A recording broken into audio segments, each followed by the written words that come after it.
Ciao amici, oggi vi parlo del Nikon 85 mm f1.2.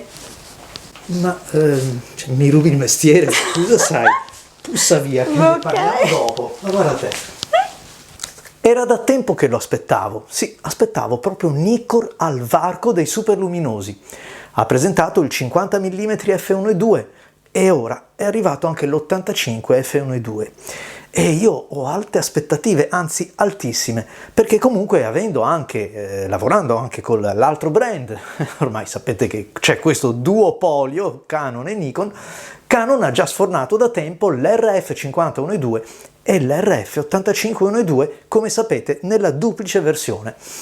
E quindi mi aspettavo di trovare e mi aspetto di trovare qualche cosa di simile, di analogo, ma soprattutto, essendo questo un obiettivo rivolto al ritratto, è lì che voglio provarlo ed è lì che voglio commisurarlo anche rispetto agli altri due. Questo bellissimo obiettivo è un obiettivo da ritratto, lo abbiamo detto, ma anche questo, un po' come il 50-1.2 della serie Z, è inserito in quel solco di obiettivi moderni, di obiettivi con un look un pochettino tanto dettagliato, molto inciso al centro, con un decadimento anche abbastanza brusco dal centro del fuoco, ma poi resta comunque leggibile, molto leggibile, oserei dire, anche negli angoli. È un po' come se si fosse tentato di coniugare una bella acutanza al centro, che è giusto che ci sia, ma forse persino eccessiva per il campo del ritratto, con quella anche percezione di realtà periferica, soprattutto negli angoli del fotogramma o del sensore in questo caso, che invece gli obiettivi di una volta non avevano, perché sfocavano in maniera totalmente diversa e progressiva. Cosa vi piace di più lo sapete solo voi. Io la mia idea ce l'ho e adesso andiamolo a vedere. Che sia un obiettivo realizzato bene non si discute, è veramente, potremmo dire, allo stato dell'arte, sia per la qualità di queste ghiere che anche per come vengono comandate, come si può effettivamente giocare. Abbiamo questa terza ghiera che decidiamo noi che tipo di funzione assegnarle, abbiamo questa che è soltanto una presa, un modo per afferrarlo, perché in realtà, essendo a focale fissa, non c'è altro da muovere se non il fuoco. Un fuoco che comunque non è quello manuale al quale siamo abituati su altri obiettivi, perché c'è un motore, quindi c'è l'elettronica, che la muove al posto nostro. Che dire della lente frontale e delle lenti? Sono veramente all'eccellenza, ed anche i diaframmi, veramente le lamelle sono magistrali e sono quelle, come sapete, poi responsabili delle caratteristiche di un obiettivo da ritratto. Dall'altra parte troviamo soltanto il pulsante customizzabile e il selettore, lo switch, per lavorare in automatico oppure in manuale, anche se la correzione è sempre disponibile anche quando lavoriamo in automatico.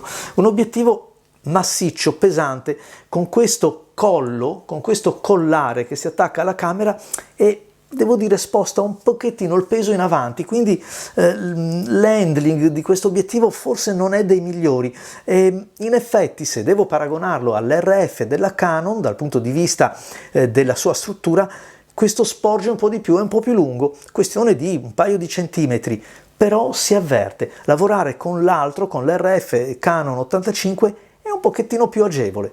Il paraluce è questo, forse, qualcosina di un pochettino meglio, ma perché?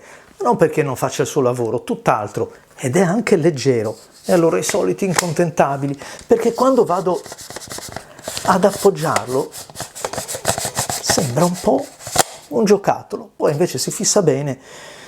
Vabbè, ve l'ho detto, incontentabili. Se fosse stato in metallo era troppo pesante, troppo ingombrante, e invece funziona bene. E anche il pulsante di sgancio è un attimo, però quel click sembra quello della Clementoni, non quello della Nikon. Vabbè, chiusa la parentesi, ve l'ho detto, un pochettino sbilanciato, cioè la vita a bordo è un po' appesantita da questo sbilanciamento nella parte finale dell'obiettivo. E allora, ok, uno scatto, ok 10, ok 50, il centesimo scatto me lo faccio con due mani perché, acciderba, comincia a pesare un pochettino. ma dove sono finiti gli obiettivi che ti stavano nel pugno di una mano? Appunto il 50-1.4, il 50-1.2 AIS, corto, tozzo, così spettacoloso. Perché devo avere dei bombardoni come questo che mi affaticano parecchio? Al di là ovviamente dell'esborso, perché la qualità poi non è così distante. Vi farò vedere anche una comparativa proprio fra gli obiettivi da ritratto, questi Z moderni, e i vecchi AI della Nikon sulle stesse focali. Ci mettiamo anche qualche AFS, qualche G, che è la via di mezzo, proprio la transizione fra il vecchio, potremmo dire, il vintage, e il moderno. A noi poi sta la scelta di quello che piace di più. Perché non è detto che il nuovo sia sempre il meglio, ossia quello che ci aiuta di più a svolgere il nostro lavoro. Ne è un esempio anche il 135 Plena, uno degli ultimi Nikkor. Si è perso un pochettino, anzi parecchio, rispetto al 135 F2 The Focus Control, ma anche il 105 The Focus Control è decisamente distante da questo 85Z. Quando lo impieghiamo, per esempio in penombra o con quella luce che leviga le forme degli oggetti, quel vedo non vedo, questo è a casa sua come tutti i superluminosi, e qui la prova è superata col 10 e lode.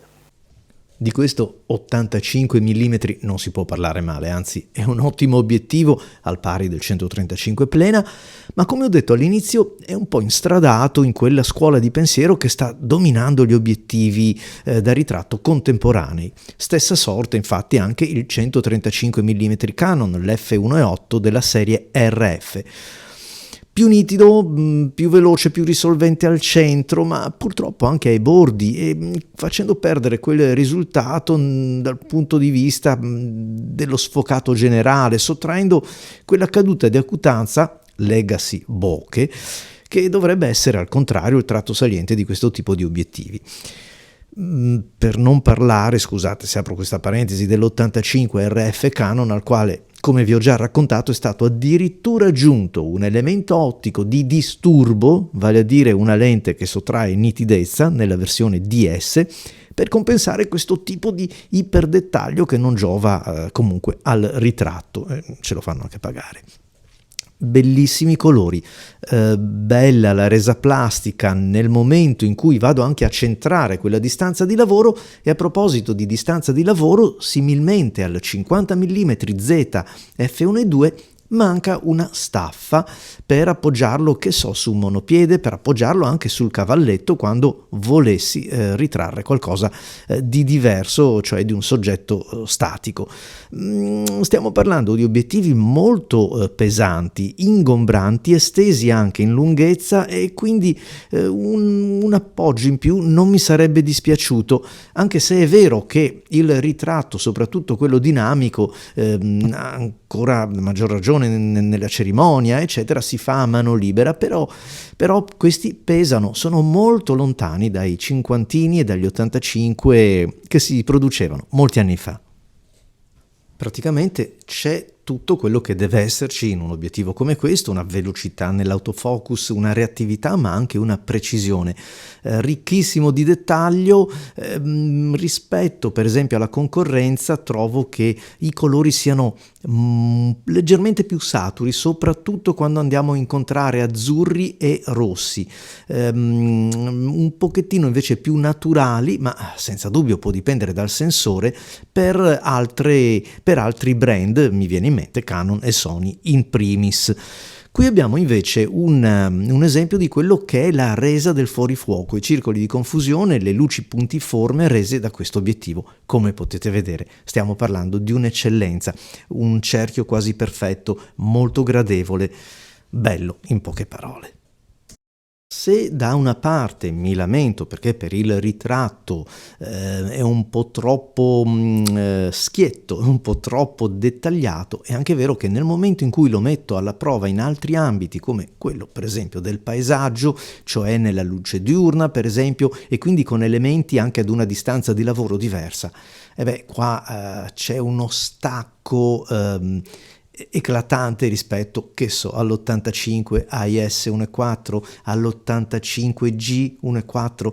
Qui abbiamo veramente una piacevolezza nel vedere un obiettivo che lavora bene nel dettaglio, nella resa anche al bordo del fotogramma nel momento in cui si va a diaframmare. Complimenti, davvero.